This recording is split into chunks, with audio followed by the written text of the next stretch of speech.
I keep on saying that I don't know how many more of these I can make, to then keep on making these Thomas Roblox Games videos, and it seems like you all like them. But now, since it's winter, I'm excited to play some of these games, which makes this the first video where I actually get to talk about snow. Before the snow, I want to cover the games without the snow, so the first game on the list is... I love this game. This game might seem familiar to some of you, and that's because the game that came before this one was NWR Sodor 1955. SKR Sodor 1955 I thought was going to be like the narrow gauge only game, and I was right, but also really wrong. I was surprised to learn that it had a good amount of standard gauge lines. They were all so fun to go around, and I had so much fun just going around the map. They also have this tramway line underneath Vickerstown Station, and I love that. Not only are the standard gauge lines just great, we also have cars. Not just your expected characters like Bulgy or Birdie or even a weird pick like Algae. No, we have actual cars that you can just drive around, and this is so nice to see after playing so many games where those cars were just always decoration and nothing more.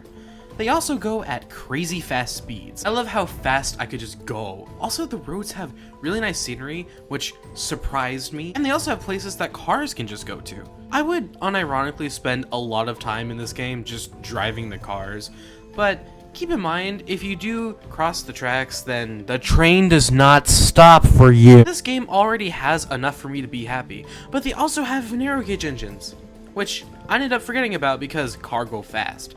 Now, from what I've played with the narrow gauge engines, they are just as good as the standard gauge engines. I love driving them, I love their line, I love everything about them. It's all just a lot of fun for these type of games. I stuck to this area here while filming it because you gotta see a nice size comparison with them. Also, something I should mention is that this game has a camera that lets you anchor the current position you have the camera. This is an amazing upgrade when it comes to the eye tool. The eye tool can be like the worst thing in the world, which is why I love Shift C camera. But this tool is like the best upgrade because not only do you get to just anchor your camera in place, but also like if with the Shift C camera, you just can't drive the engine while you're using it. So even though the Shift C camera is better, this one at least lets you still drive your engines while using it. So I can't forget to mention, the art style for this game, it just works so well, and I love how dark and like semi-noir it feels. All the building models are nice, which I know most of you are tired about hearing me complain about buildings, but there are some actual buildings I like. If you got the free time, please go play SKR Sodor 1955. It is worth your time. S tier. The Fazbit Industrial Railway 3, A New Era, or as you might remember it being called, the Soder Railway. Honestly, this is a really long name now, I gotta admit. I got a lot of people in my last video asking me why I didn't cover it for the revisited video, and that's because I just forgot, and that makes me sad. I hyped this game up last year, and then forgot to ever cover it again. So many people joined that Discord server just to find out about this game. So, to all of you who are waiting for an update, I give you the update. This game is made by Ray Gaming, who I met through a game I used to work on. Ray has helped me out with my own games and has really good GUI. So for this game, the GUI is really nice, even though it isn't working at the moment. Now when it comes to the game, it's really big, but also really empty. I was told by Ray that the game is getting an overhaul, so maybe the map will be less empty, but right now it's kind of a problem. Also, you spawn so far away from any engines. This wouldn't really be a problem if the teleporters worked, so I'm expecting the teleporters to be fixed because this game still is getting worked on, to be fair. You have one engine that's near you, and they have to walk and travel so far away to find more engines. Now this wouldn't be too big of a deal if the teleporters worked, like I talked about earlier, but since they don't at the moment, it just probably makes people join the game, say, oh, this looks cool, can't find an engine, and then immediately leave. I know I am talking kind of negatively about this game, but I don't want you to think I hate the game because I actually don't. I really think there is a lot to this game that there could be with more development time. So for right now, there isn't like a whole lot of stuff to do, but for what there is, I am a pretty big fan of it. Like the models, they are really nice. I like the J50 Thomas a lot, and the map for the places that are done, I really love them. They're fun to drive around, they look great. I think this game has a lot of potential to just be amazing once it's done and has more work. And to some who have waited a year, it might seem a little disappointing to see all the progress that was done, and that I don't have too much to say on this game. But for a year in development, this game has had a decent amount of progress made. And I am really looking forward to what this game will become in time. C tier. Silly Sodor is a game that is fun, but is in dire need of an update. For what this game is, it's nice. It has a good map, nice layout, decent scenery, and purple check. I actually really like the purple check, but I think the sleepers need to have either a slightly darker purple or a different color to balance it out because it's just a little too much purple. The engines control well. I really like the wheels because they feel really unique. The engines themselves look nice. I'm mixed on the faces. They look nice but also feel off to me at the same time. Maybe I just need to get used to the style? I don't know. The models themselves look good. I would personally wish they had transparent windows. I think that would improve them a lot. They do control well, which is always nice, but this game does have one thing that I find to be flat out strange. They don't have rolling stock. This is such a basic thing to expect from a train game. I mean, a train is the thing you pull, so how can an engine be useful when they can't do anything? With the game, there is no eye tool, so good luck filming stuff if you want to. Now, I don't want to end this segment with me like hating on it, because there is things I do like about it, and the buildings are one of them. They aren't super stylized, but they look nice and fit with the game. Silly Sodor would be really good with some updates, and honestly, I'm talking about this because I'm hopeful that they will come back to this game, because I could see this being really good with some updates. But it hasn't gotten any in 10 months, so I don't think it'll get one, but I can live, hopefully, D tier. Tiny Tank Engines is a game I covered some time ago, and this game has a narrow gauge spin-off game. Now, over time, I went back to play Tiny Tank Engines, and I just don't really have fun with it. No disrespect to Thomas Adventures, but I just don't think the game is my thing. And that's why I don't want to cover the winter update, because I don't want to go back to the game. But I do want to give Tiny Narrow Gauge Engines a chance because I might like it better. Running into the game, I like this area. The game has some fun places to go around, like this cliff area and this hill. The map is nice. I don't know if it's just the snow or if it's still being worked on, but it kind of feels empty in some areas. The engine models are pretty nice in this game. I think the faces look really weird, and that goes for the first game too, but for what they are, they work. The engines feel stronger in this game than the last time I played the other game, so that's always cool to see. Looking at the buildings, I still just don't think they fit with the style. If you like them, that's great, but to me, they just feel way too realistic for this game and off.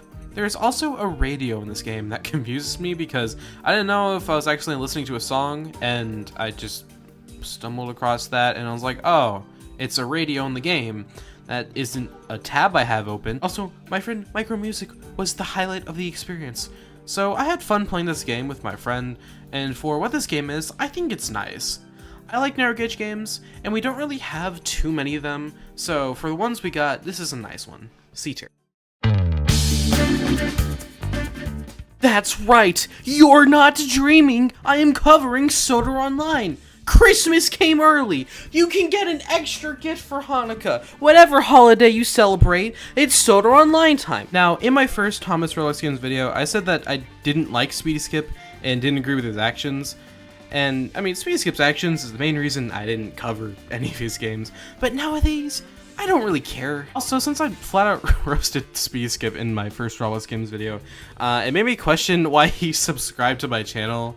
I mean, thanks for the subscription, but I'm confused. But Soder Online is a really solid Thomas game. It has universal spawners, which is something I've been wanting in these games forever. It has skins, which I've also wanted people to do once I saw people doing it with Henry's old shape. And it also has jobs. Now, whenever I play this game with my friends, they would always question why I've never done a job in my life in this game. And that's because I just like to run around a lot and fly Herald and drive engines around and get lost randomly. Also, I did get some of the job exclusive engines without doing a single job because you would just go underneath the map to what seemed to be like a dev testing mode, and I don't regret it at all. Also, please don't remove these from me, Speedy Skip. But for this video, I felt like I needed to do one job to fully experience the authentic experience.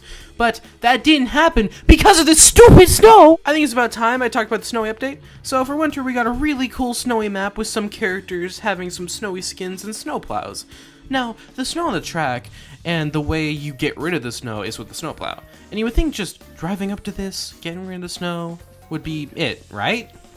Well, last year's winter update was like that, but in this year's is completely different. This year, you have to manually click this snowplow button to get rid of the snow. Also, since not every character has a snowplow, to get one, you have to get a character that does. Manually get rid of the snow for your line, go at a super slow speed to not derail, and if you need it to be cleared backwards, you have to turn around or find a spawn location that faces the directions you need to go. So, instead of making it where every character has a snowplow, or you know, just making it where you don't have to manually click every single piece of snow away, you have been limited which characters to play as, and it makes doing jobs extremely annoying. It's such an easy fix too, by making it where every character has a snowplow, or making it where you don't have to manually click the snow, or just not putting snow on the tracks and fixing this issue. It's so simple, and it has ruined any sort of want for me to play the game more. I really like Sodor Online, but not this winter update. Without the snow, it would be like an S tier, but with this snow update, it's just a D tier, because this game makes it where I would rather not be playing the game. Plus, there's this game that is doing everything that Sodor Online is doing right now, but like way better, and that is... Yes, I'm talking about Blue Trailer Friends again. You would think, like, every time I would talk about this game and get a huge update, like, I wouldn't have to talk about it again, but no, they keep on getting improved versions that just keep on making the game better. But this one, I feel like, is their best so far. This game has a huge feature called missions. You can do some tasks like collecting parts for Bloomer, and you bring them to him, and then you can play as him. I really like the Flying Thistles mission because you just brought him presents, and also he's a magazine character, so I'm kind of biased. There's this one where you have to clear 250 snow hills, and it's pretty fun. Almost all of these missions are great, with only one being kinda dumb, which is paints, pots, and royalties. It's just the worst mission in the game right now. You have to deliver 75 paint trucks to the Duchess to paint her. So I got a call with my friend Train Guy, and he helped me out with this mission, but when it came to this mission, he got a Wilbur to pull 35 trucks, and I got a 16 to pull the rest. Well, these trucks, I don't think have the paint cans unioned, so all the paint cans use multiple models, and when you got 75 of those trucks, it caused so much lag. So I get to the station, Wilbert works fine, but then 16 decided to freaking die, and we have to go get more paint truck. Then Sunny pulled the epic gamer move and delivered the trucks just for me to get the Duchess of Hamilton. I think if it was like 35, maybe 50 trucks, if you really want to push it, that would be fine, but having to press E to click the paint can for every single truck 75 times is rather boring and tedious.